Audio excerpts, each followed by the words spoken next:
Salakia was the Babylonian Empire. That time is written about in First Ezra chapter 1, when the time of King Josiah ruled.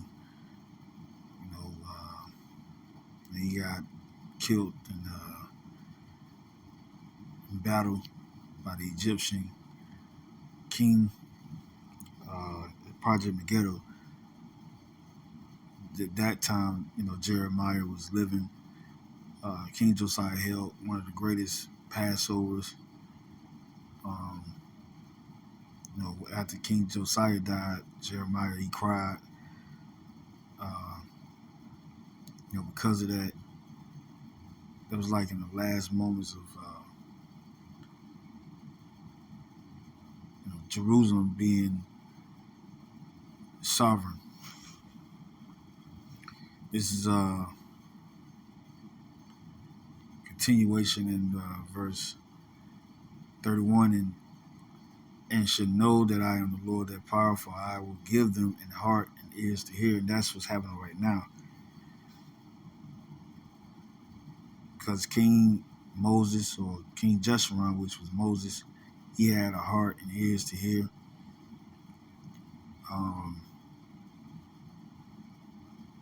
Yahushai, King Solomon. Well, Yahushai, he started the foundation of it, of the third temple, which is correct, but I jumped the gun. King Solomon, he built the temple for the Lord. The Hasmonean dynasty, the Maccabees, Mattathias' sons, and those that, which was of Israel, helped build the second temple.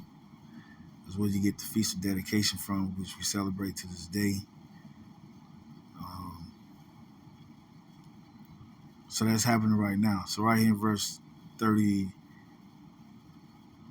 and they should praise me in the land of their captivity and think upon my name. That's happening right now. That's how the house of David is being built, because Israel is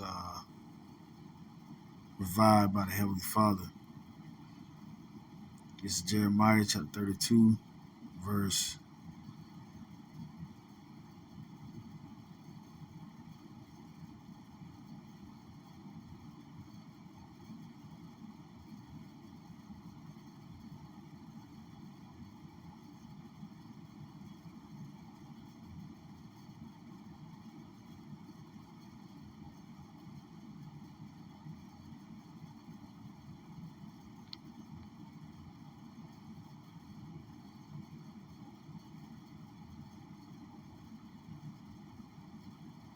19. And the word of the Lord came unto Jeremiah, saying, Jeremiah 33, verse 20. Thus said the Lord, if ye can break my covenant of the day and my covenant of the night, and that there should not be day and night in their season, then may also my covenant be broken with David my servant. So the Lord did away with the ordinance that governs the world. Sunlight, moon, seasons, the days, the nights, the years, the months. For all these things, because we right now in the fall season.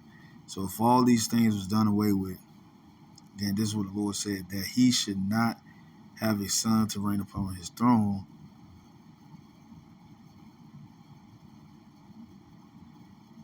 And with the Levites, the priests, my minister, as the host of heaven cannot be numbered, neither the sand of the sea measured, so will I multiply the seed of David, my servant, and the Levites that minister unto me.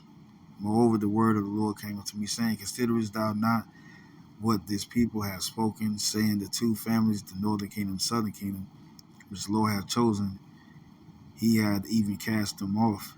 That's what they think about us to this day. Thus they have despised my people, that they should be no more a nation before them, which they doing now. You got vocab alone saying that we don't know the Bible, we don't know what we're talking about, we're not the people of the Lord, and many other people, including Jake. Because vocab alone, he's an Edomite. These other scholars, so-called scholars, PhDs, Dr. White, and these other people that's paid by Esau to come and try to dismantle the building of the spiritual temple, the third temple. It's not going to work because it's already fixed. It's already set in stone before the beginning of time that Israel will always be the Lord's people, which are the rulers of this world. Thus they have despised my people, that they should be no more a nation before them.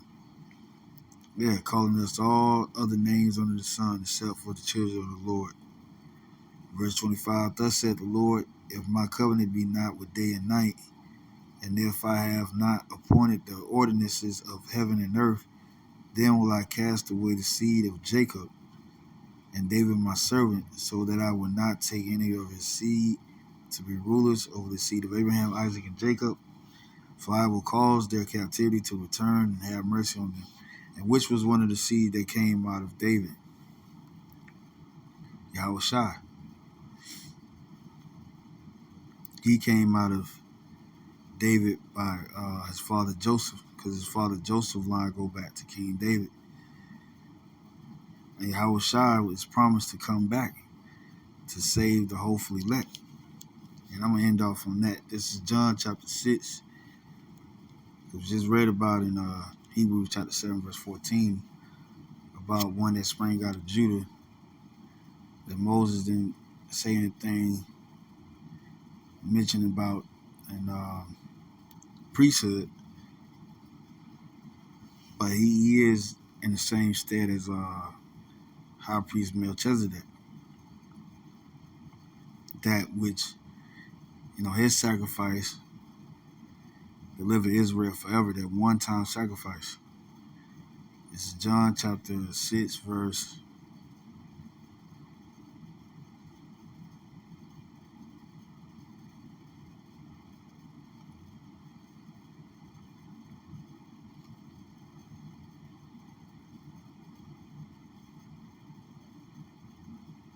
44. No man can come to me except the Father which has sent me draw him, and I will raise him up at the last day.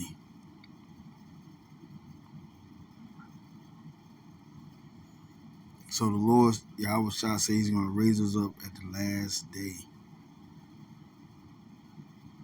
This is the seed of David that shall rule over his people forever and ever. It's not done away with. Now, our kings are not back on the earth at this moment, but the Lord is going to have them back on the earth, and the Lord's coming back by way of those chariots, pursuing the 2nd Ezra chapter 13, to save the peaceable multitude and to go against Israel enemies. This is Hosea chapter 3, verse 5.